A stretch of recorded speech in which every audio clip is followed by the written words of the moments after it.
အားလုံးပဲမင်္ဂလာပါဒီနေ့မှာတော့ချင်းဟဲရဲ့နောက်ဆုံး boss ချင်းရင်ရှိတဲ့နေရာကိုတူတူလိုက်ရှာကြရအောင်အရင်ဆုံးလိုက်မရှာခင်လုထားရမယ့်အချက်နှစ်ချက်ရှိပါတယ်ပထမတစ်ချက်ကတော့ campaign boss နှစ်ကောင်ကိုအရင်ချပြီးထားရပါမယ်မသိသေးဘူးဆိုရင်ရှေ့ကတင်ထားပေးတဲ့ဗီဒီယိုတွေထဲက tip 24နဲ့ tip 27ကိုတွားကြည့်နိုင်ပါတယ်ဒီ boss နှစ်ကောင်ချပြီးမှ Buddha Light Jade အပြည့်အစုံရမှာပါဒုတိယတစ်ချက်ကတော့ချင်းဟဲ exploration level 5ရောက်နေဖို့လိုပါတယ် point အနေနဲ့ဆိုရင်6ပြည့်ထားရပါမယ်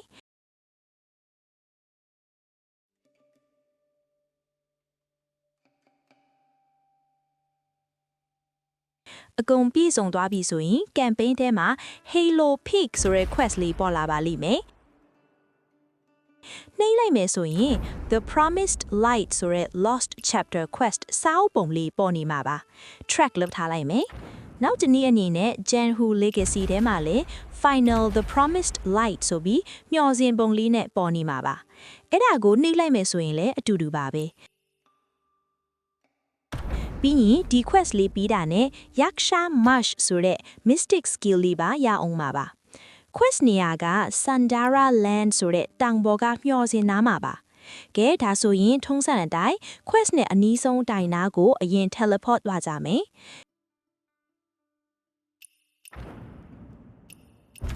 ဒီနားရောက်ပြီဆိုတာနဲ့မျှော်စင်ကိုတွေ့ရမှာပါ။အပေါ်ဆုံးထပ်ကိုပြန်သွားကြရအောင်။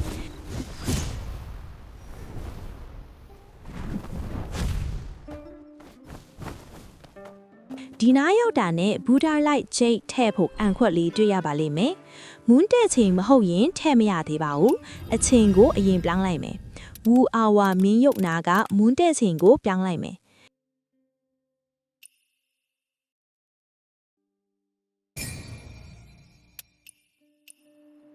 ကဲဒါဆို Buddha Light Jade ထဲ့လို့ရသွားပါပြီ။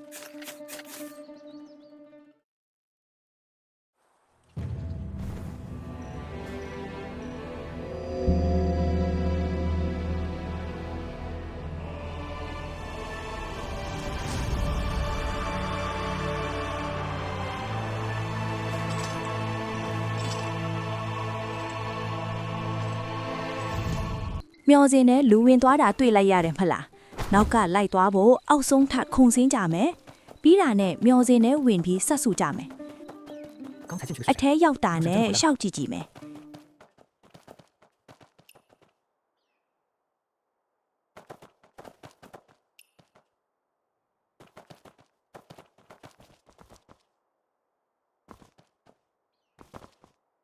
ဘာမှမတွေ့ဘူးဆိုတော့နားရွယ်ပုံ win sense လေးတုံးပြီးရှာကြည့်မယ်။ကဲလျှို့ဝှက်ခလုတ်နဲ့ခြေရာတွေတွေ့ပါပြီ။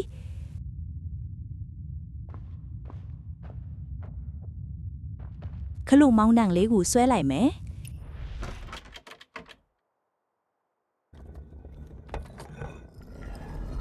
这也太能藏了。 ဒါဆိုရင်တော့မီးအောင်ခန်းတကားပွင့်သွားပါပြီ။အောက်ခုံချလိုက်မယ်။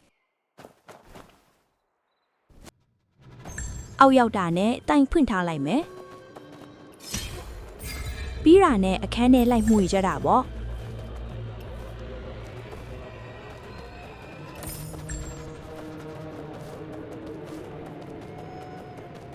အလဲကရုပ်တူကိုဆက်စုကြည့်မယ်ရှေ့ဆက်သွားဖို့ဆိုရင်ကြောက်ရွံ့ပေါ်ကြတဲ့အလင်းရောင်ကိုကြောက်တကားပေါ်ကြအောင်လုပ်မှပဲရမှာပါကဲဒါဆိုအကြောပိတ်တိုင်းနဲ့နောက်ကနေလှည့်လိုက်မယ်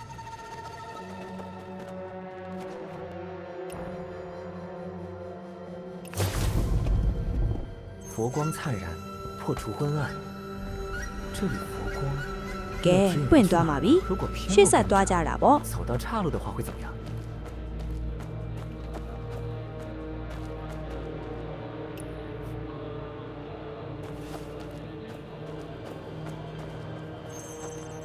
ဒီနားမှာတော့ရုပ်တူတွေအများကြီးကိုတွေ့ရမှာပါဒီနေရာမှာလည်းခုနကလိုပဲနေအောင်ကြီးကိုကြောက်တကားပေါ်ကြအောင်လုပ်မှတကားပွင့်ပြီးရှေ့ဆက်သွားနိုင်မှာပါ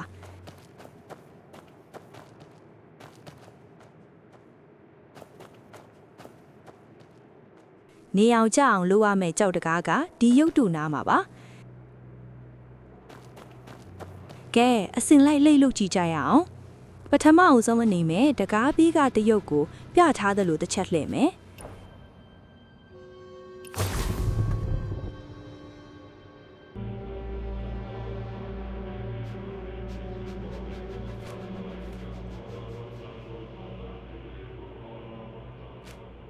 နောက်တရုတ်ကိုပြထားတယ်လို့တစ်ချက်လှည့်မယ်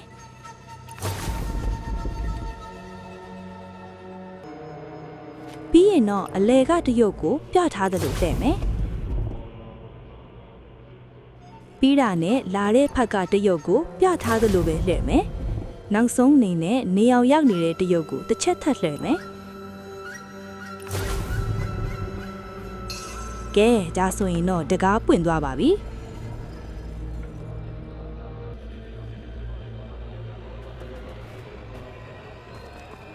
ဒီနားကနေနေရောင်ကြီးရောက်တဲ့ပုံထပ်ပြပေးပါမယ်မိသားနဲ့ဆက်သွားကြမယ်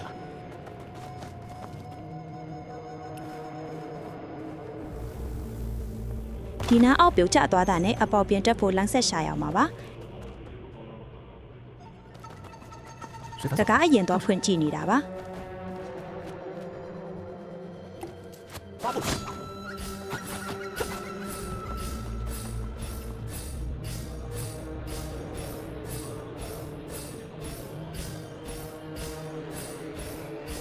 စကားပြောပြီးမှချလို့ရပါနဲ့။ကာပြီးတော့ပဲချမှတွေးလို့ရပါမယ်။ကဲမြန်မြန်ချလိုက်ကြတာပေါ့။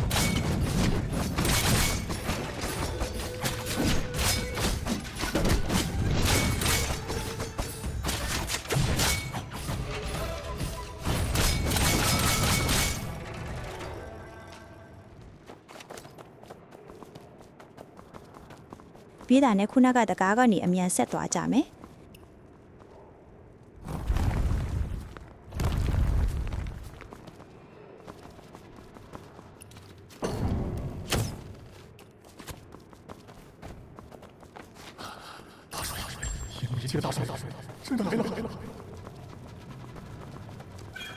ဒီနားမှာလည်းအမြန်ချလိုက်မယ်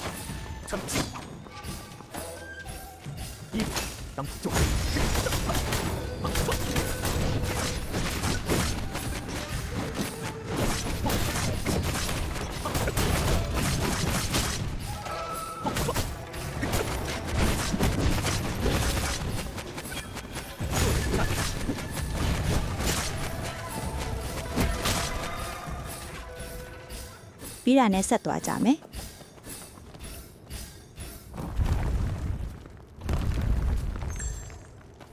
ဒီဘောကပုံလေးကောက်လိုက်အောင်မယ်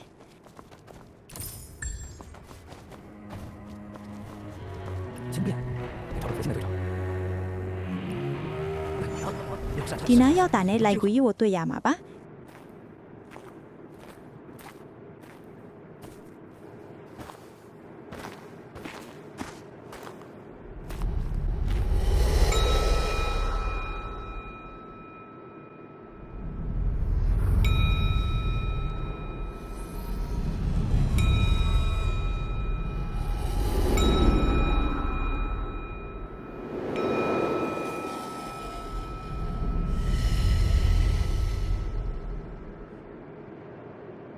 ကဲညာဘက်ကနေဆက်သွားကြတာပေါ့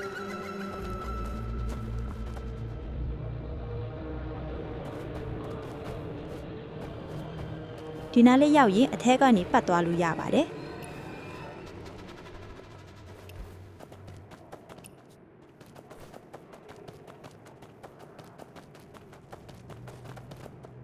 ဒီနားကပုံလေးယူလိုက်မယ်ပြီးရင်တော့အောက်ကကြိုးဒီနားကိုခုန်ချပါမယ်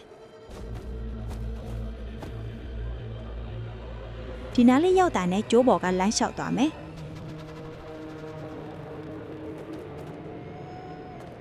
ဒီနားလေးမှာတော့ကျိုးဘေးနားလေးကနေခုန်ချမယ်မခုန်ချတဲ့ညကျိုးကနေပဲလျှောက်ပြီးကျိုးပေါ်ခုန်ချပါပြီးရင်တော့ဒီကျိုးကနေဟိုဘက်ကိုကူးလိုက်မယ်ဒီနားလေးရောက်တာနဲ့ဘဲဖက်အစွန်နားလေးကနေအောက်ကိုခုန်ချပါ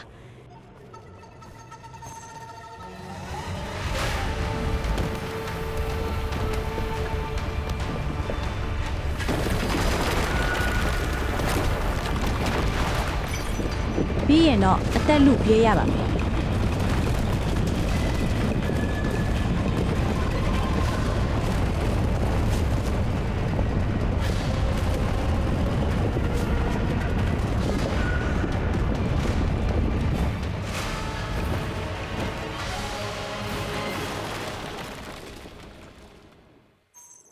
ဒီနားလေးရောက်ရင်တော့တဆင့်ချင်းခုန်ချသွားလို့ရပါပြီအောက်ရောက်တာနဲ့တိုင်လေးဖွင့်မယ်ပြီးရင်ပုံးနေချီလာလိုက်ရှာပါမယ်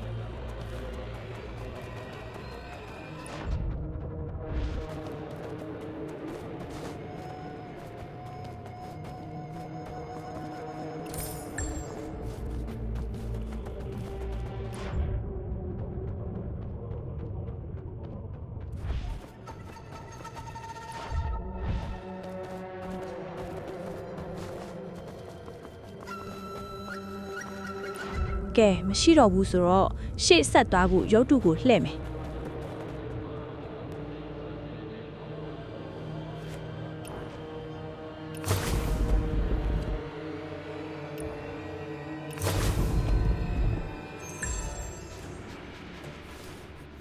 ကဲတကားပွင့်သွားပါပြီရှေ့ဆက်သွားကြတာပေါ့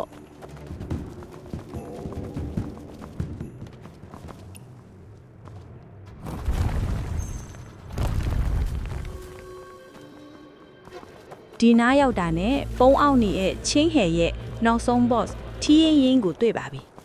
အမြန်ချလိုက်ကြတာပေါ့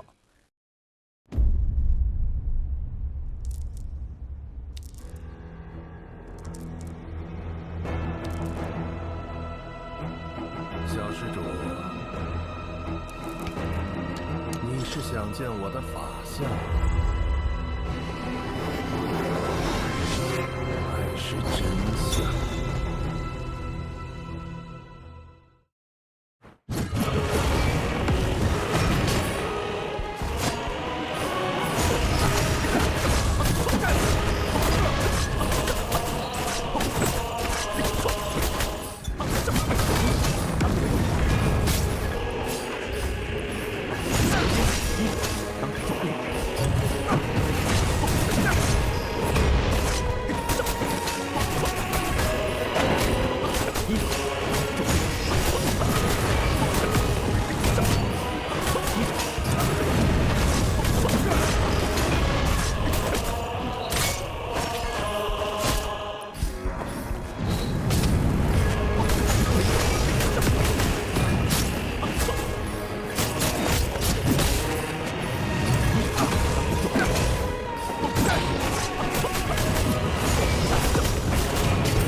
ချလို့နိုင်သွားပြီးတော့ဂူပြိုကျပြီးရေထဲရောက်သွားပါပြီပြထားတဲ့နေရာကိုရေကူးသွားပြီးတော့အပြင်ထွက်ကြတာပေါ့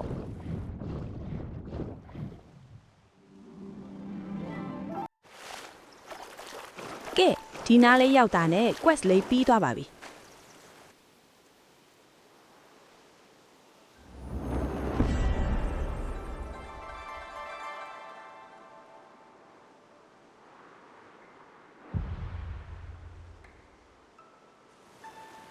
ပြီးတာနဲ့ Mystic Skill တစ်ခုလည်းရလာပါပြီ PVP မှာလည်းသုံးလို့ကောက်တဲ့ skill တစ်ခုပါရန်သူရဲ့ခံစစ်ကိုဖြိုခွင်းတဲ့နေရာမှာအသုံးပြုလို့ရပါတယ်